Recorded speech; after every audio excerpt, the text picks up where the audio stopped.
l'entrepreneuriat relatif à la sauvegarde de l'écosystème, le domaine de la santé, les petits et moyens projets, tout ceci, nous allons les passer en revue avec notre invité, Dr Chérine Farrag, qui est experte en économie, mais aussi qui a une formation relative à la à tout ce qui est biomédical.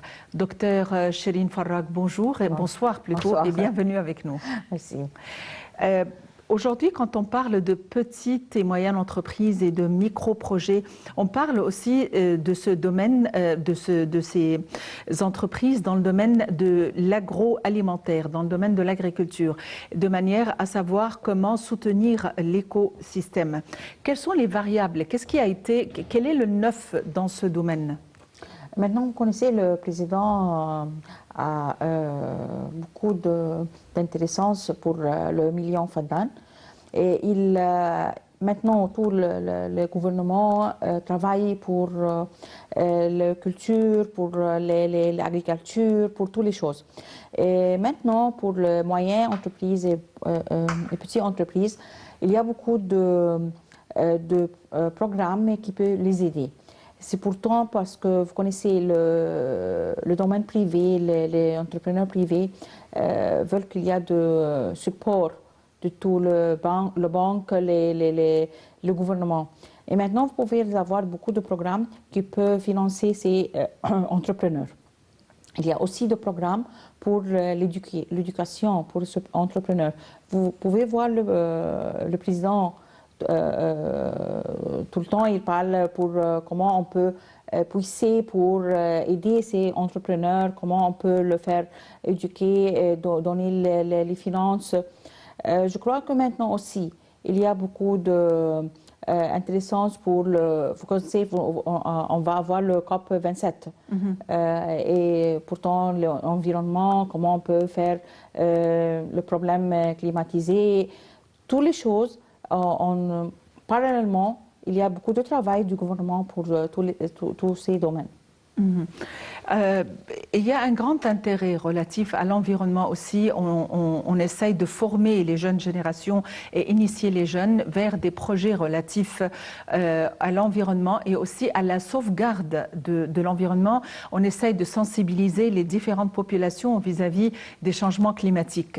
Donc, dans quelle mesure pouvons-nous dire que nous sommes sur la bonne voie, qu'il y a suffisamment de projets d'apprentissage et d'initiation à la sauvegarde du climat et de l'environnement?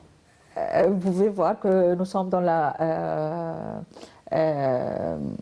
bon chemin parce qu'on va prendre le COP 27. Il va être ici en Égypte. C'est pourquoi, 26 ans, ce COP, il était tout le temps dans tout le monde, mais pas dans l'Égypte, pas dans l'Afrique. C'est l'Afrique. C'est pourquoi je peux vous dire que nous sommes dans le bon chemin pour prendre toutes les mesures pour sauver notre environnement. Vous connaissez que l'Égypte peut avoir beaucoup de problèmes pour le problème de climatisation parce que vous connaissez, on n'a pas ici en Égypte, il n'y a pas beaucoup de fumeurs, pas de fume, mais dans les pays civilisés, ils ont beaucoup d'industrie. C'est pourquoi on a beaucoup de problèmes parce que nous n'avons pas fait un problème pour la climatisation, mais on peut être armé ou avoir des problèmes.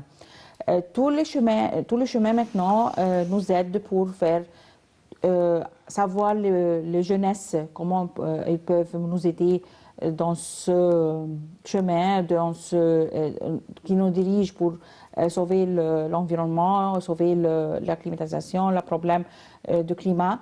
On a beaucoup de mesures, le gouvernement on l'a pris. Vous connaissez, il y a beaucoup de problèmes pour l'agriculture. C'est pourquoi on a beaucoup de programmes pour nous aider pour faire des autres agricultures et aider pour les autres problèmes qu'on peut savoir dans l'industrie, dans l'environnement. pouvez le voir maintenant, tous ces programmes pour les jeunes en Égypte. Dans le domaine de la santé, qui est aussi une de vos formations, et le recours à tout ce qui est, puisqu'on parle de l'environnement, mais on parle aussi de biochimie dans le domaine de la médecine. Est-ce qu'il y a toujours cette option ou cet objectif de réfléchir au climat et de réfléchir à l'environnement quand on parle de tout ce qui a trait à la pétrochimie? C'est la chimie. Pétrochimie, pardon, ou chimie médicale aussi. Ok. Et il y a beaucoup de... Vous connaissez la santé maintenant, c'est une des très importants domaines. Vous connaissez, on a vu le Covid, on a beaucoup de problèmes. En Égypte, on a pu réussir de radicaler le virus C. C'est le virus C, on a pu le radicaler. Oui. Est-ce que ça a été éliminé à 100% ou il y a encore un pourcentage? On ne peut pas dire que ce pourcentage n'est pas remarquable parce que vous pouvez le voir dans tous les pays dans le monde. Mais on avait un problème, c'est un très grand problème. On a pu radicaler ce virus qui était très mauvais pour la population. Aussi, quand vous sauvez l'environnement, et pas de, comme vous avez dit, le pétrochimie, si vous voulez avoir, le cycle industriel, on sauve la santé. En Égypte, vous connaissez qu'on n'a pas de problème industriel parce que l'industrie en Égypte n'avait pas beaucoup de mauvais problèmes ou problèmes comme les autres pays industriels. C'est pourquoi on n'a pas beaucoup de problèmes de santé qui a rapport avec l'industrie. Mais on a beaucoup de problèmes de santé qui a à voir de virus, de bactéries, des choses qui sont épidémiques en Égypte. Et on peut l'avoir comme les autres problèmes, comme la bilharzia, par exemple.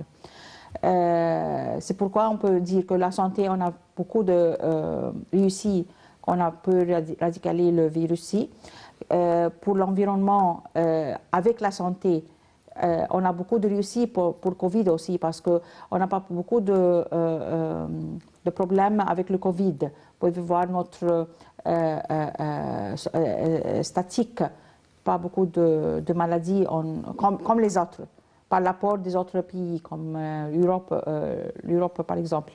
C'est pourquoi je peux vous dire que concernant l'environnement avec la santé, on a beaucoup de réussite dans ce domaine.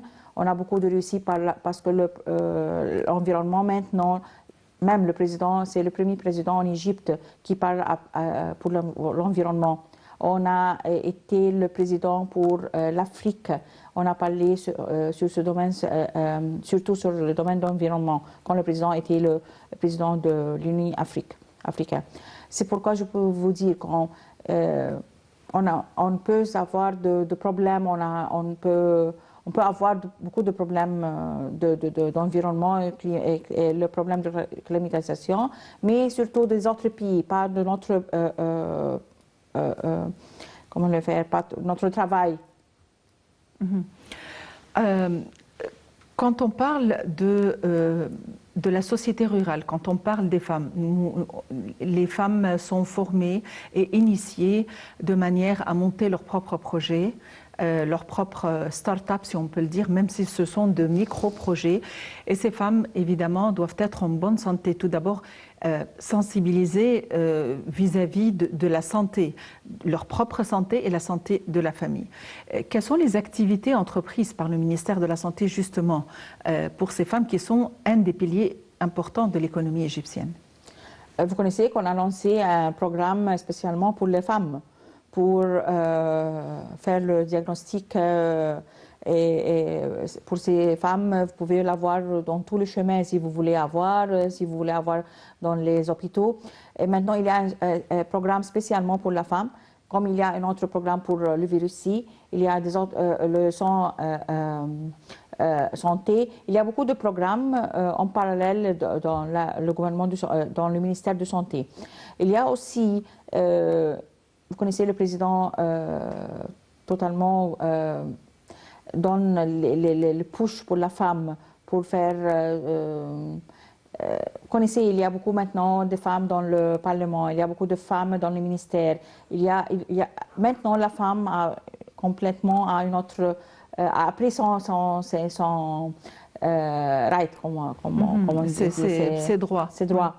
C'est pourquoi on peut dire que parallèlement avec l'environnement, parallèlement avec la santé, parallèlement avec comment on peut donner la femme tous ses droits, peut prendre ses entreprises. Il y a maintenant des entreprises pour la femme, comment pour faire du financement pour la femme. Si vous voulez avoir du financement pour les femmes, vous pouvez le prendre plus rapide.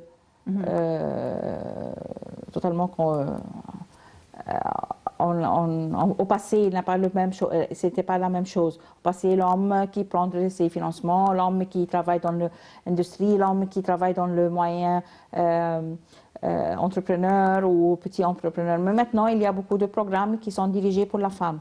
C'est pourquoi on peut dire qu'il y a beaucoup d'importance pour la femme maintenant. Elle prend ses droits, elle peut avoir des entreprises, elle peut avoir son droit aussi dans la famille, parce que vous connaissez, il y a beaucoup de problèmes maintenant.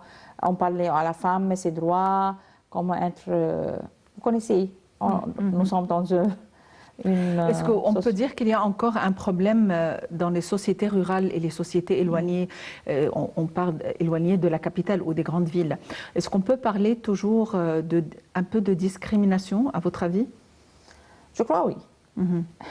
Franchement, oui. Mais est-ce qu'il y a des programmes qui sont lancés justement en formant ces femmes pour les projets et tout cela? Est-ce qu'il y a des programmes pour les initier, pour les sensibiliser vis-à-vis de leurs droits et de changer leur manière de penser et de voir les choses? Je crois qu'il y a beaucoup de programmes. La Société des femmes, l'organisation de femmes, toujours aide toutes les femmes si vous voulez demander son aide. Mais je crois qu'il y a un problème que ces femmes eux-mêmes ne peuvent pas réfléchir comme les autres. Ils sont quand même réfléchissent que l'homme a beaucoup de droits qu'elle. Je crois qu'avec l'éducation, avec ces programmes, même c'est pas avec ces femmes maintenant, mais avec la nouvelle génération, vous pouvez avoir des autres femmes ou des autres filles qui vont réfléchir un peu différemment de sa mère, parce que jusqu'à maintenant, dans ces parties, on n'a pas beaucoup eu la possibilité de changer son avis. Est-ce que, à présent, les femmes, surtout dans les sociétés rurales, et les jeunes entrepreneurs, est-ce qu'ils ont un accès facile au financement et aux subventions? Maintenant, je crois qu'il y a beaucoup de programmes qui peuvent aider ces femmes. Mais le problème, c'est si ces femmes veulent ou non. Je crois que c'est le problème, parce que beaucoup de femmes qui habitent dans ces cités ou n'importe où n'avons pas la même demande comme la femme au Caire, en Alexandrie. C'est un problème que la femme pense d'une autre direction. Je crois qu'on doit changer son avis. Et après, maintenant, il y a beaucoup de programmes qui aident le financement les femmes. Vous pouvez l'avoir en toute l'Égypte. Mais je crois que ces femmes ne demandent pas. Le problème, c'est qu'ils ne demandent pas parce qu'ils ont une autre voie. Ils ne réfléchissent pas comme les autres. Eh bien, docteur Shireen Farrag, vous êtes experte en économie et aussi vous avez une formation dans le domaine de la chimie médicale. C'était un plaisir de vous avoir aujourd'hui parmi nous. Merci. Eh bien, aujourd'hui, nous allons essayer de passer en revue très brièvement certains aspects de l'économie, des petits, des micro-projets, des petites et moyennes entreprises. Nous avons aussi passé en revue l'effort des faits avancés par le ministère de la Santé de manière à aider les femmes sur le plan sanitaire, notamment dans les sociétés rurales. Merci de nous avoir suivis. Très bonne fin de soirée et à la prochaine.